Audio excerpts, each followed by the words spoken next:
Welcome into another episode of the Bettor Half Hour. I'm your host, Alex Monaco. You know how we do it. I'm always looking for trends. I'm looking for angles. I'm trying to put some shekels in your pocket. Can we go to Pizza Suprema for a pie? We'll find out. Come on over here to the monitor. We are going to get into the highly anticipated Western Conference Finals between the Dallas Mavericks and the Golden State Warriors. Game one kicks off in Golden State, and we know this is a phenomenal rematch of what it has been called the We Believe Warriors all the way back in 07. If you remember, it was the Dirk 1 seed and the Mavericks, and it was Baron Davis and company, and the Warriors upset the Mavericks, and they are looking for a rebuttal coming in.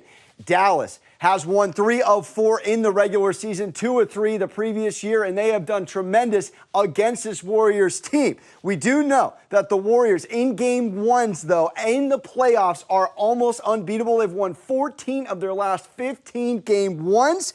But the Mavericks come out as underdogs, very prominent, very strong. They've won the first quarter in their last 4 games as underdogs, and they've covered the spread in 7 of the last 8 as underdogs against the Warriors. So not only have they won, but they have covered as dogs, impressively enough. But the Warriors are an incredible home team, and they were the 3rd best home cover against the spread this season at home, 4-2 against the spread in the playoffs. As you see right here, 5.5 is the line on DraftKings. Now, the Mavs have not covered game 1 in either series. The Jazz series, they didn't cover. Bad beat with the Dinwiddie missed 3 in game 1 against the Suns. So we know they are very good at coming out not so strong, but making mid-series Jason Kidd adjustments.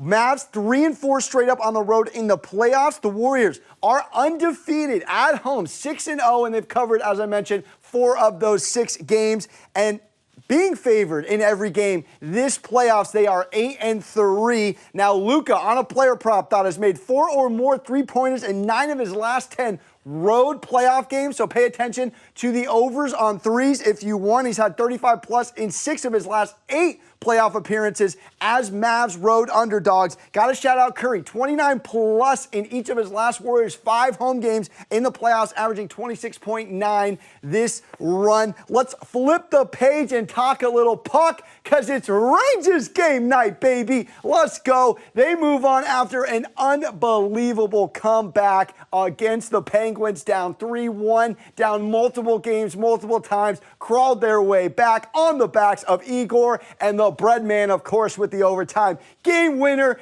in game 7, and they now go against the Carolina Hurricanes, the battle, we should call it, of the Metropolitan Division. Now, the Hurricanes did win the division. They beat the Rangers in 2 key games down the stretch, so we do have to go to their place. But we know this is a resilient bunch, an incredibly versatile group of men that will not quit. Now, the Hurricanes, they love that they have home ice, because they did not win 1 game against the Bruins in the first round. Every home game won that best of 7. And we do know that the home team has won each of the Hurricanes' last 8 games. So at the moment, trends are leaning towards Carolina, but the Rangers have covered the puck line 14 of their last 15 games as underdogs, coming off of overtime. A great trend there. Both teams to score at least 2 goals by the 60-minute mark has hit in the last Rangers 11 night games. Now, we know it went over, and over some more in all 7 games of the Rangers series against the Penguins. So firing on the over here at a humble 6 could be the play. And on a player prop, Chris Kreider, the man has been sensational. He's had a goal in his last 5 games against the Hurricanes. If you're looking for an anytime goal scorer there, let's keep it going.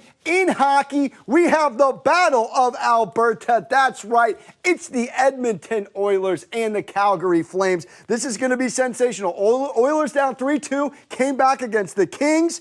Shut out the Kings in Game 7 and Game 2. Goalie Mike Smith was superb. The Oilers, of course, led by the star Connor McDavid with 14 points. Evander Kane has 7 goals, and Draisaitl with 9 points. So a very versatile Edmonton club coming in. Flames were down 2-1, went up 3-2, and took 2 games to close out the Dallas Stars. As we know, incredible goalkeeping in that match as well. Now, the Flames, a lot more balanced. Johnny Hockey, 8 points this playoffs. Matthew Tkachuk with 6. But this Flames team, who comes in pretty hot, they've won the first period in 5 of their last 6 games against opponents on a winning streak, and the over 1.5 goals in the first period has hit in 5 of the last 6 between these two. Let's switch to the diamond. We got the red-hot Yankees against the Orioles. Yankees won Game 1 and the second one. This is 5 straight now against the Orioles. Absolutely cooking. Aaron Judge grabbed the gavel if I could. 2 homers, almost 3. He's got 14 on the regular season. He's cooking. Give him the contract. Pay the man. Garrett Cole on the mound. He's been phenomenal in his last 4 starts. 1.42 ERA. Yankees 5-0 in Cole's last 5 as a starter. And the Orioles have lost their 12 Wednesday games against the AL East. Not much to say here. The Orioles 12-58 in their last 70 versus a team winning over 600. This team still doesn't have double digits in losses. And real quick, we're staying in New York. We are going to the Cardinals at the Mets. The Cardinals,